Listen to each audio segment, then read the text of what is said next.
Alright, so this is my second attempt at this one. Um, Last one, my phone literally turned off. So I'm using my computer. Hopefully, it doesn't cut off like 8 minutes through, like on my phone. So, today I'm going to be talking about Chapter 18, Applied Psychology. And I I'm having trouble getting onto the textbook.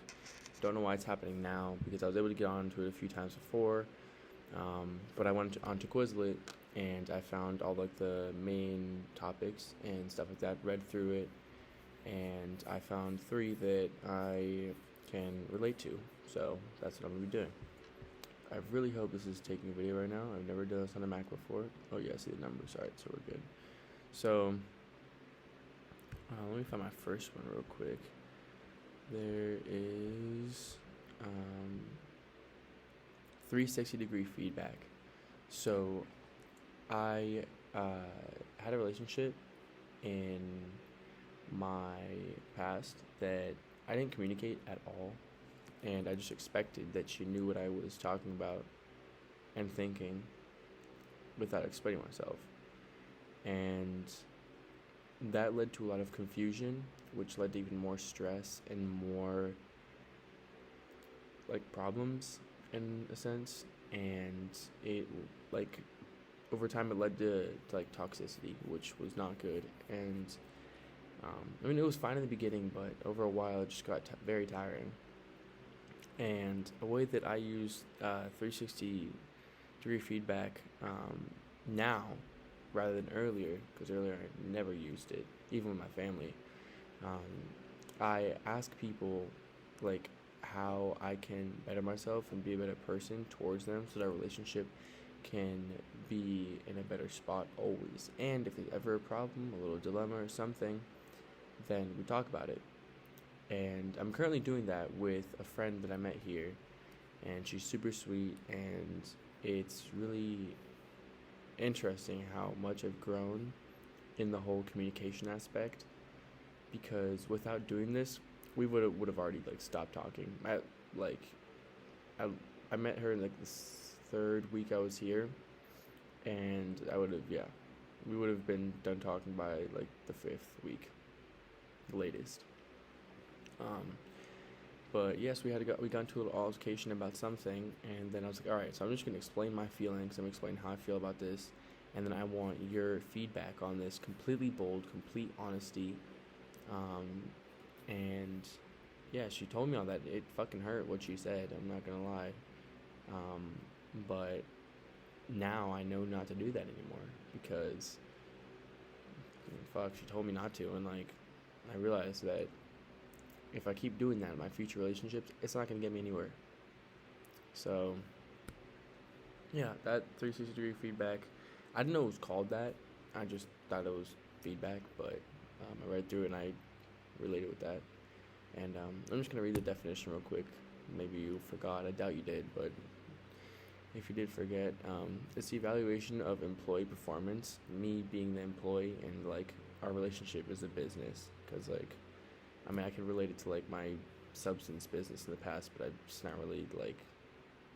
I don't really want to talk about it, to be honest. Mainly anonymous numerical ratings collected from different perspectives.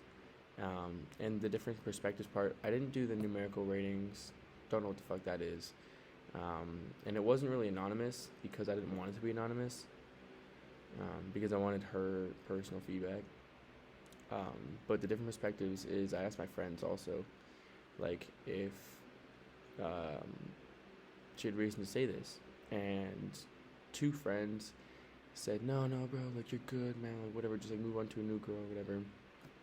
They're no longer my friends for different reasons, but they're if they were a real friend, they would have told me like straight up, like, okay, yeah, you fucked up, and you did some stupid shit. Now you just gotta like come back and be a better person. So yeah, and the rest of the friends, there was like two more people I asked. They all said it was hard for them too, because like for guys, it's like, oh no, bro, you're always right. Don't worry about it, bro. Just chill. Like forget about it. Like fuck it, everything has for a reason. But there's always room to grow, and they helped me realize that I like fucked up, and I can be a better person. So yeah, that one's that one. For my second one is physical environment. I'm gonna read the definition real quick, just so it gets back into my head real quick. Not national, natural settings such as forests and beaches, as well as environments built by humans, such as buildings, ships, and cities. So the way I relate to this,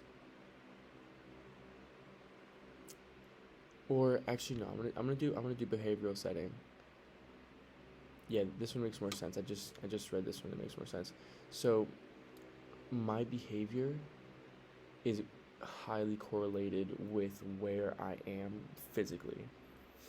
And like if I'm locked in my room, like when I first got here, and like there was like the 10-day COVID bullshit, I was going insane. I couldn't leave my room. I felt so trapped and so like just depressed and like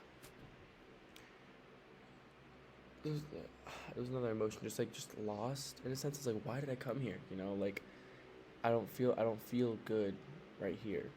And um, what made things better is I was able to get a speaker, and that contributed positively to my behavioral setting, which is my room.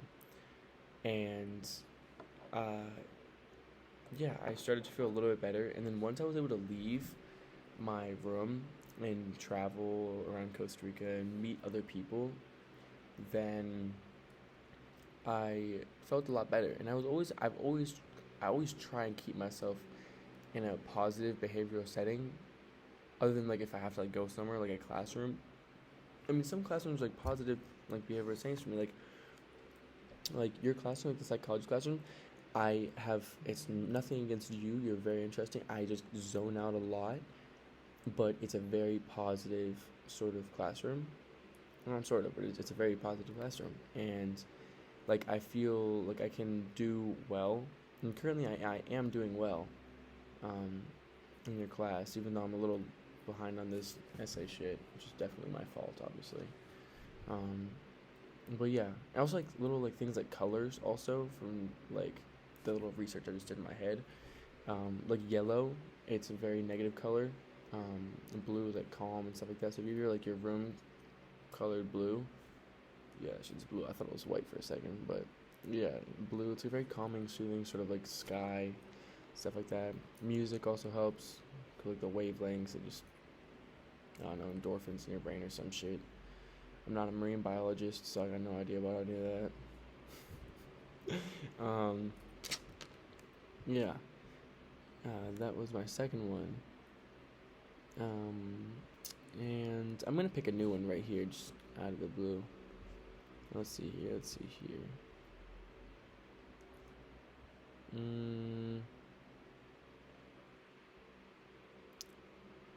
No, I don't really like that one, to be honest. Personal psychology. Organizational culture. I had one that was interesting, but I lost it. No, I'm just work efficiency. Okay, yeah, we can do work efficiency.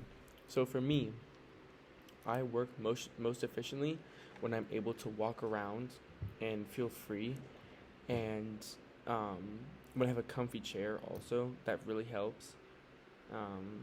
Also, if I've eaten breakfast, that is, I mean, I don't need it, but it definitely helps because I'm not thinking about food.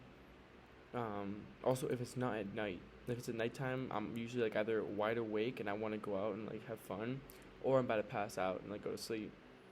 So to get like maximum work efficiency for me, I need to either meditate, like let's say I'm doing homework, meditate, eat beforehand, put all my electronics other than my computer and the stuff I need to get the homework done away, and I need to like take a shower. Take a shower is a huge one. I don't know why, but whenever I feel clean and cleansed and like my room is clean, I work so much better. And yeah, that's just like my way of like working efficiently. I stopped taking ADHD meds because that shit fucked me up and made me hella skinny. And I don't know, I just kind of do my own thing now. But yeah, that was my three. I'm trying to think if there's anything more I can add to that. Not really, but yeah, that's it. This was for the Chapter 18 Applied Psychology essay done by Nico.